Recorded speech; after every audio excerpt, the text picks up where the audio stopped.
رسانه‌های سیاسی آمدن این حزب رو در ناامیدی قشر معین جامعه از آینده خوب و درخشان گفتیم و همچنین فرار مغزها گوییم یا که خود را در کشور اجدادی خود در وطن خود نمیتونن جای خود را پیدا کنند، طلبات روزمره خود را قانع کنند. بنابر همین این نیروی سازنده متاسفانه برای آبادی کشور دیگر صرف می شود. اگر ما توانیم با استفاده اون چیزی که قبلا گفتیم مهاجرت مهنتی را کاهش بدهیم و صادر این یا که به تعبیر بگویم فرار این نیروی عقلانی را از کشور توانیم بازداریم و یا برگردانیم، این تنها و تنها بردی این کشور هست و ما همون ناامیدی که امروز متاسفانه جامعه را فرا میگیرد ما میتوانیم برای این نیرو را برای آبادی کشور اجدادی خود صرف کنیم. مطالعه میکنم در مطبوعاتم درباره آنکه به همه اقدامات اسم حتی کارشناسان متاسفانه از حتی زیایان ما هم شبهه میکنند.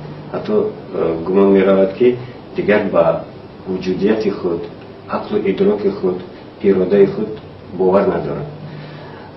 من مطمئنا میگویم که اولا که طبیعت من هیچ گونه دخالت را نمیپذیرد و خود را در آن حالت یک انسانی کامل نمیحسابم که اگر با من دستور داده شود که تو چی کار را باید انجام دهی.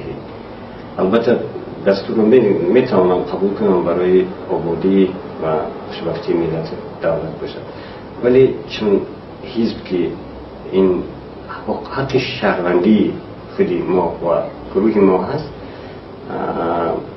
هیچ گونه دستور چی داخلی و چی خارجی را ما نمیپذیریم و باز تکرارم شود میگویم که در اون حالت من خود را یک انسانی صاحب عقل هم نمیحسابم.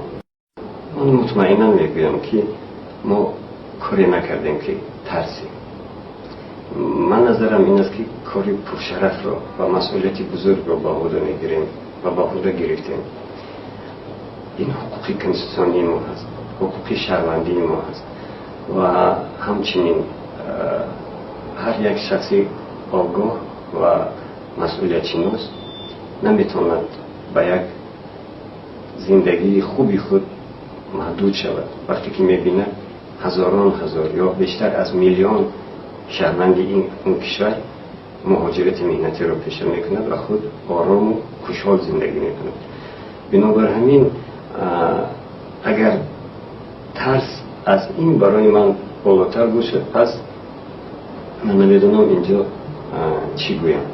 بنابر همین من فکر میکنم که مرا مقاماتی دخلداری دولت هم درست درک میکند و یک بار با عوض که این روزه کشور نظر کنیم، واقعا نظر کنیم. ما که به بخش صاحبکاری سر و کار داریم، عادی‌ترین متخصصی خوب رو دیگر ما در کارخانجاتی صنعتی، در ساختمان، در دیگر بخش‌ها، شخصا در ساحه کشاورزی دیگر نمیتوانی نگاه داری. از این دیده مشکلی برای یک جامعه‌ای که دعوای متمدنی میکند، یک جامعه‌ای که دعوای عضوی جامعه بشری میکند و ما حالا نمیگیم درباره آن که کشور ما در حاشیه همه جدول‌های رشد همچون کشور عقب مانده قرار می‌یابد. البته ناموس انسانی و شرف انسانی ما رو نمیگذارد که ما از بحری اگر امکانیتی داریم ما رو صرف نظر کنیم و یا باز چون دیگر دوستان و همشهران خود باز کشور خود را که به همه این سازندگی و آبادکاری نیاز دارد ترک آن کنیم.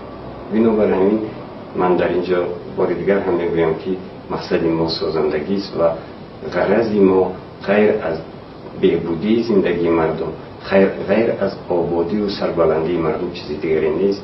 هیچ گونه خودخواهی نداره.